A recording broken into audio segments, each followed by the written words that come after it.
During the week where Oklahoma's biggest news and really where all the attention is normally focused is, hey, what's going on between Oklahoma and Texas? Because it is the Red River Showdown week. Where is it? The Red River Showdown, the Red River rivalry? I know there's like a couple people out there who still call it different things. You guys should really just tell me what you guys call it. But whatever you guys call it, happy welcome to Hate Texas Week if you're an OU fan like me. Although we're still going to try to look everything from a non-biased opinion, and we're going to have people on the show this week to talk about it. Oklahoma's biggest news today is the fact that they get a commitment in 2026 from the running back, Jonathan Hatton Jr., And you might be saying, Preston, whoa, pump your brakes, slow yo horses, because this is a 2026 kid. Why are we getting so excited? Well, regardless, DeMarco Murray is getting his talent collected early. And this is a kid where you kind of get a feeling that, hey, he might stick around for a little bit when you guys kind of hear what he likes about Oklahoma. But guys, before we dive into it, before we talk about this commitment and talk to you guys a little bit more about the kid, dive into some film, go ahead, let's do some housekeeping. Hit that like, hit the subscribe button, jump down in the comments below. You guys can tell me if you guys like this commitment, but I want to hear about the Red River. I want to hear if you guys call it the showdown, the shootout, or the rivalry, right? What do you guys call it? Tell me what you guys call it. But Jonathan Hatton Jr. commits to Oklahoma. Kind of out of the blue. Not a lot of people expected this one. Hayes Fawcett got everybody worked up because, he got to tweet out the picture of Venables on the plane, 5'11", 174 pounds, out of San Antonio, Texas, right? The kid, for a lot of you guys probably haven't heard of him. Don't know what he's capable of. Freshman year on varsity, 10 games, 44 carries, 316 yards. Means he averaged 7.2 yards carry. He had one 100-plus yard run. He had 2 touchdowns. Now, this year, sophomore year, he's played in 5 games so far. 60 carries, 267 yards. Average of 4.5 yards a carry. And had 6 touchdowns. So, you would imagine that, okay, he's in his sophomore year. He's going to continue to progress. This is a guy that's going to continue to get better. And right now, a 4-star, according to the 247 composite rankings. I believe the only person or the only site that does not have him recorded as a 4-star is ESPN, but I'm not sure when they do their rankings for players. And I get it because 2026 is really early. So it's kind of hard to get excited about somebody like that and to really, dive into these recruitments. But he's a 4-star, according to On3, 247, and Rivals. He's the number 69 overall player on Rivals and the number 79th overall player on 247. So in the composite rankings, that somehow makes him number 66. But you look at his offer sheet, it's not one that just blows you away.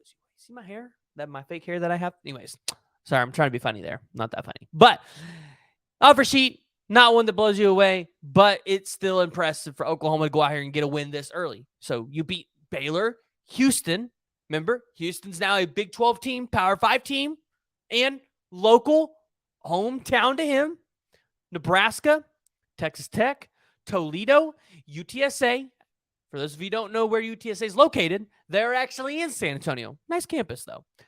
Vanderbilt, who seems like lately they've been competing with Oklahoma lately. And then he just had some other schools that were interested in him, like North Texas, Sam Houston State, Stephen F. Austin, Tulsa.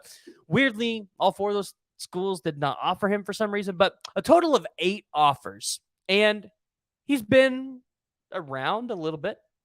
I believe he take 1 visit to Baylor, 1 visit to Houston. He's taken 2 to Oklahoma, 1 to Texas, 1 to Ohio State. You would believe a lot of these are going to be camps, right?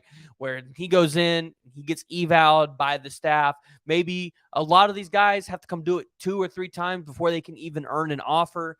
Just sometimes it takes that many times to evaluate a player. And really, they just kind of want to see, hey, what are you made of? And, do you have this drive to continue showing up even when it's not going your way? So he's been around to a couple of elite colleges, And he was here this past weekend to watch Oklahoma take on Iowa State. And of course, you look into what are some of the things that the staff are really going to sell. The staff's going to sell a lot, and especially with DeMarco Murray and his pitch really being, hey, like, we're going to prepare you to go to the NFL, but also we're not going to utilize you so heavily that when you go into the NFL, you have a ton of yards on you, so that, by the time you get to that second contract, you got an NFL teams dumping you, right? You've still got some miles on you, and you're still a worthwhile investment for these NFL teams. That's DeMarco Murray's main pitch, and that's what they really try to pitch, outside of just Oklahoma's normal stuff that they try to do, talking about, just how great Norman is, and talking about the soul mission and things like that. Those are normal things that Oklahoma is going to try to throw out, but DeMarco Murray's pitch to these running backs, you have to admit, is going to be kind of elite, because DeMarco Murray understands at the college level going to the NFL, because DeMarco Murray not only was successful in college, but he was successful at the NFL as well. So you might be saying, well, hey, I want to see more of this kid. I want to see what this kid is made out of. So as we continue to talk about some recruiting actual updates here for the 24 and 25 cycle, I'm going to go ahead and I'll just share his film from Huddle with you guys, and you guys can evaluate and tell me what you guys think about this player here. So looking at some of the other recruits that Oklahoma is still chasing in 24, right? You've got the Michael Boganowskis, the Reggie Powers, you have Grant Bricks, Eddie Pierre-Louis, which I'm really excited about that one, because at the beginning of the year, it was one you thought, hey, maybe he could land with Oklahoma because Oklahoma was his dream school, but it really sounded like Oklahoma wasn't going to win it. And then as of recently, the predictions have flowed in for him there. Then you've got guys like Devon Jordan out of Union, right? A lot of people are asking, well, what's taking this kid so long? And ideally, you got Alabama recruiting you. You're probably going to take and see and hear what Nick Saban has to say. And Oklahoma's going to have to wait a little bit. Now, in 25, this is the year that I think Oklahoma could really put out a special team, just because you can get so many guys out of the state of Oklahoma, specifically teammates of Kevin Sperry out at Carl Albert High School. You got the Tristan Haynes, you've got the Marcus James. This year, you've got Xavier Robinson. And then you've got Kevin Sperry out there. And there are others that are going to continue to pop up. And then you've got Alex Shieldknight. You've got Jaden Nickens. You have Elijah Thomas. You have CJ Nixon. So there's a lot of talent coming out of the state of Oklahoma that can really make this team special and give this team something that's been missing for a long time, with a lot of these homegrown Oklahoma kids that really want to go out there and compete, want to see Oklahoma do well. I think that's, something that's really been missing from this team, and kind of maybe what's kept them out of the national championship. And regardless of whether that's Lincoln Riley's fault or not, in Oklahoma, you've got to continue to get these kids. Not to mention, you look at what the offensive line could be for Oklahoma in 2025 with a Ty Haywood. You've got Lamont Rogers. You've got Michael Fasusi. You've got the two kids from Bishop Gorman.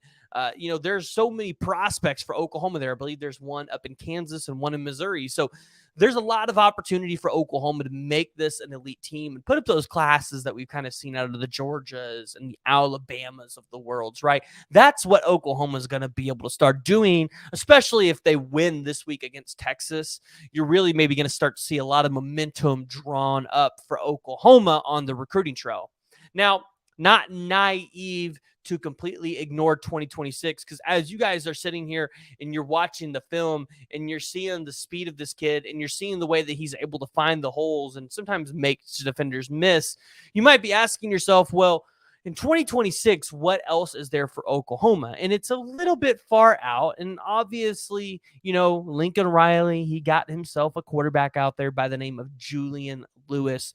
But in 2026, Oklahoma's got offers out there right now for offensive linemen. I believe there's one out of Nixa, Missouri. Jackson Cantwell, who's actually been to Oklahoma a couple times. The number 6 overall player.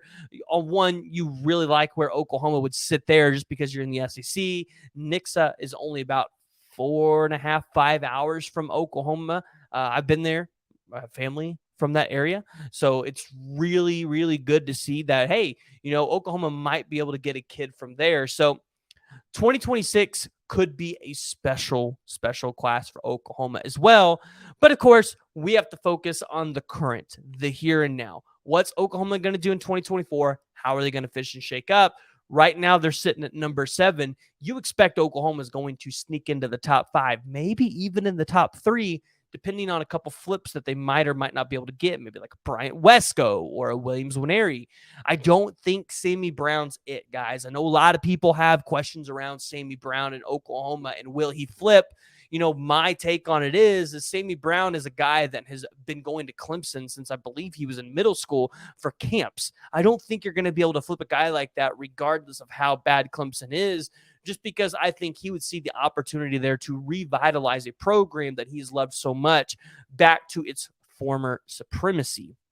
Not to mention, when you got guys like Bryant Wesco on the other side who were literally almost committed to Oklahoma before he committed to Clemson on that one visit, that one's going to obviously be more likely. And then also this staff's really going to be focusing their attention on Williams Nwaneri. And, you know, that's became maybe a little bit harder of a recruitment now because where we thought Missouri wasn't going to be good and Drink would be getting fired, well, Missouri actually kind of be winning football games right now. They're 5-0. So they got LSU this weekend, and if they can beat LSU and be 6-0 and bowl eligible, if you're an Oklahoma fan, you're a little worried on if you're going to be able to flip the 5-star defensive lineman, the number 2 overall player in the 2024 player rankings. But guys, I want to hear from you, and I want to hear what y'all's thoughts are about the commitment of Jonathan Hatton Jr. to the University of Oklahoma. It's big to see Oklahoma go out here and win guys in the future because you guys know BV's policy. No visits. Once you're committed, you're committed. You're not going to go around and date. So it's going to be curious to see, can Oklahoma hold on to recruits like this, and him being a 4-star already and a top 70 player in the country, you would imagine that he's going to continue to get offers from other schools. So it might be hard for Oklahoma to hang on to him. But that's the challenge that we want to see the staff take. We want to see them get elite players, and we want to see them hold on to them. So guys, again, want to hear from you. Jump down in the comments below. And if you haven't already, go ahead and hit that like and hit that subscribe button.